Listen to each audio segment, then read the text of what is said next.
بسم اللہ الرحمن الرحیم۔ السلام علیکم ناظرین، آج کی اس ویڈیو میں آپ کو ایک ایسے شخص کا قصہ سناتا ہوں جس کو اللہ تعالیٰ نے زمین کے اندر بڑی دسترس دے رکھی تھی اور ان کو ہر طرح کا سامان مہیا کر رکھا تھا۔ یہ وہ شخص ہے جس کے بارے میں اللہ تعالیٰ نے سورہ کاف کے اندر بھی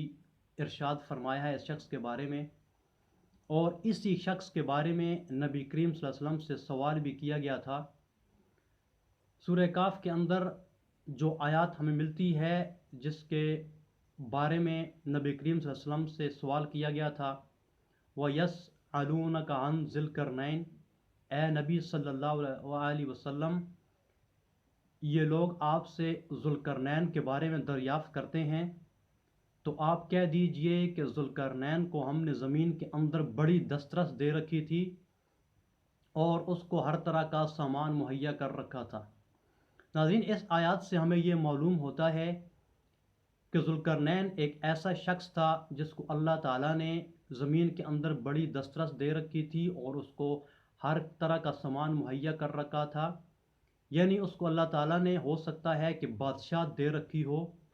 اور اس کے ساتھ ساتھ اس کو جدید ٹیکنالوجی بھی دے رکھی ہو، جو کہ اس شخص کی جو سفر تھا اس میں اس کو مدد پہنچی۔ اس شخص نے ایک ایسی جگہ کا سفر کیا، اپنے ساتھ سامان اسباب اکٹھا کر کے ایک ایسی جگہ کا سفر کیا جہاں پر اس نے سورج کو کیچڑ کے اندر غروب ہوتے دیکھا۔ یعنی اس مقام تک پہنچا جہاں پر سورج جا کر غروب ہوتا ہے، اور اس نے دیکھا کہ وہ سورج ایک کیچڑ کے اندر غروب ہوتا ہے۔ اس کے پاس ایک ندی تھی اور وہاں پر کچھ لوگ رہتے تھے اور ان لوگوں کے بارے میں،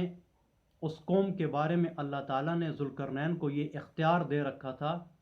کہ آپ چاہو تو ان لوگوں کو سزا دو، عذاب کرو، یا آپ چاہو تو ان کے ساتھ نرمی اختیار کرو۔ تو اس کے بارے میں ذو القرنین نے کہا کہ جو کوئی بد کرداری کرے گا اور کفر کا رستہ اختیار کرے گا تو ہم اسے ضرور سزا دیں گے، اور صرف ہم ہی سزا نہیں دیں گے بلکہ آخرت میں بھی اسے عذاب پہنچے گا۔ اس کے برعکس جو شخص ایمان لائے اور نیک اعمال کرے اور نرم بات کہے تو اس کے ساتھ نرمی سے پیش آیا جائے گا۔ ناظرین، وہ سفر کرنے کے بعد، یعنی کہ مغرب جہاں پر سورج غروب ہوا،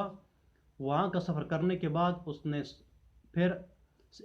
اپنے ساتھ ایک سامان کیا اور وہ ایک ایسی جگہ پر پہنچا جہاں سے سورج طلوع ہوتا ہے، یعنی مشرق میں۔ وہ ایک ایسی جگہ پر پہنچا جہاں پر سورج طلوع ہوتا اور اس کے سامنے کوئی اوٹ نہ تھی، یعنی اس نے سورج کو اس جگہ سے نکلتے ہوئے دیکھا جس کے آگے کوئی اوٹ نہ تھی، اور اس کے بعد اس نے اپنے سفر کا سامان کیا اور ایک اور ایسی گھاٹی پر جا پہنچا جہاں پر جو قوم آباد تھی وہ ان کی زبان کو نہ سمجھ سکتے تھے، اور ان لوگوں نے، اس قوم نے ذو القرنین سے کہا کہ اے ذو القرنین، یہاں پر جو یاجوج و ماجوج موجود ہیں یہ زمین میں فساد کرتے ہیں، تو آپ ہمارے اور ان کے درمیان ایک اوٹ بنا دیجئے تاکہ وہ زمین کے اندر آ کر مزید فساد نہ پھیلا سکیں، اور ہم آپ کو ہر طرح کا سامان مہیا کریں گے، آپ ہمارے لیے اور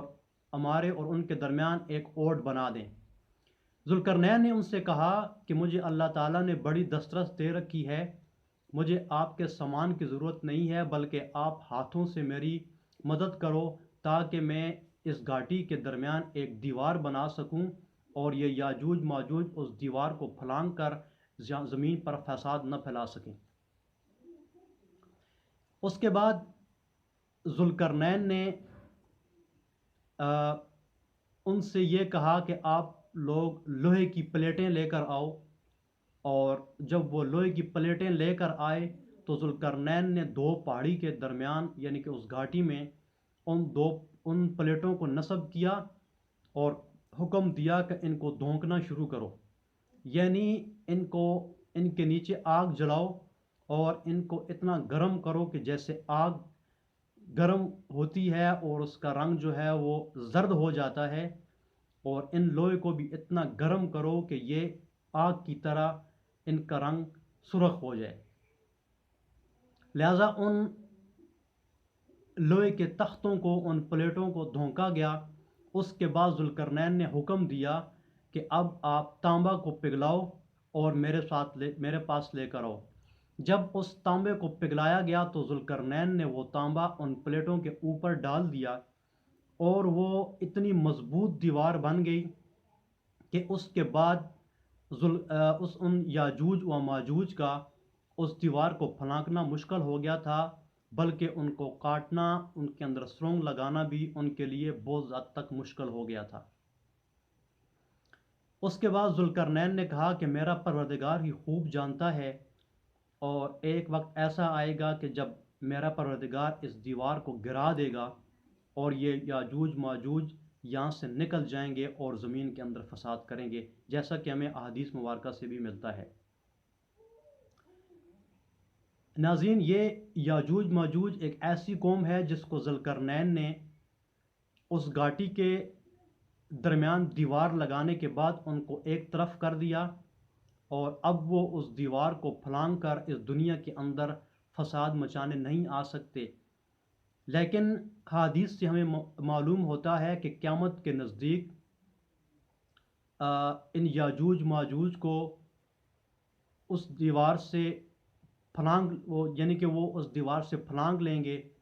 और जिस दिन वो ये इरादा कर लेंगे कि इंशाअल्लाह आज हम इस दीवार को फलांगेंगे, और वो उस दीवार को फलांग कर इस ज़मीन पर एक दफ़ा फिर आएंगे, और यहाँ पर आने के बाद वो ज़मीन के अंदर फसाद फैलाएंगे, और फिर सूर फूंका जाएगा और इन तमाम यानी कि याजूज माजूज को इकट्ठा कर लिया जाएगा। इस किस्म की अहादीस भी हमें मिलती हैं। लेकिन ये क़यामत के बिल्कुल नज़दीक का मामला है। बहरहाल हमारा कहने का मकसद ये था कि उस शख्स का नाम ज़ुल्करनैन था, जिसको अल्लाह ताला ने बड़ी दस्तरस दे रखी थी और हर किस्म का सामान मुहैया कर रखा था, और उसने अपने 3 सफ़र किए। एक मगरिब में, जहाँ पर उसने सूरज को कीचड़ के अंदर ग़ुरूब होते देखा, और एक मशरिक़ की तरफ जहाँ पर उसने सूरज को तुलू होते देखा और उसके सामने कोई ओट न थी। और तीसरा, वो एक ऐसी घाटी में पहुँचा, एक ऐसी कौम के पास पहुँचा जो कुछ ज़ुबान न जानते थे और जिनकी ज़ुबान न समझी जाती थी, और उन्होंने ज़ुल्करनैन से ये दरख्वास्त की कि ये याजूज माजूज जो है ये ज़मीन के अंदर फसाद फैलाते हैं,